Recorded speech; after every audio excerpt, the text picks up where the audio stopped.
Hello જોઈશું શેરખાનમાં add fund કઈ રીતે કરવું અને વિડ્રોલ ફંડ કઈ રીતે કરવું. તો શેરખાનની એપ્લિકેશનમાં સૌપ્રથમ આપણે જઈશું રિપોર્ટમાં જે લિમિટ સ્ટેટમેન્ટમાં જઈશું અને ત્યાં નીચે રેડ અક્ષરથી લખેલું ટ્રાન્સફર ફંડ ઉપર ક્લિક કરીશું, ટચ કરીશું એટલે એડ ફંડ અને વિડ્રોલ ફંડ આવશે.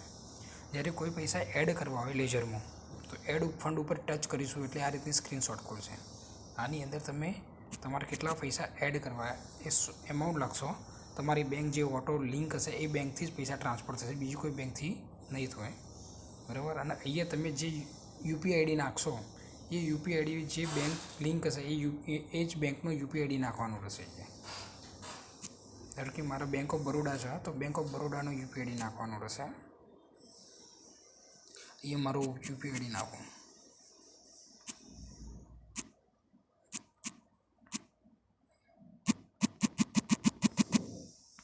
આ યુપીઆઈ આઈડી મારું નાખી દીધો.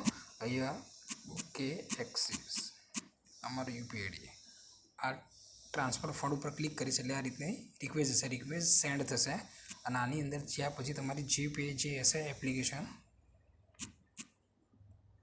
એની અંદર રિક્વેસ્ટ આવશે.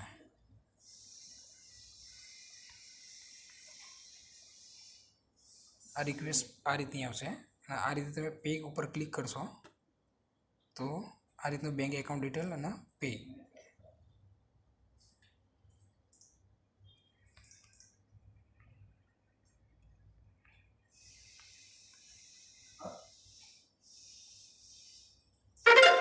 આ રીતે પે થઈ જશે.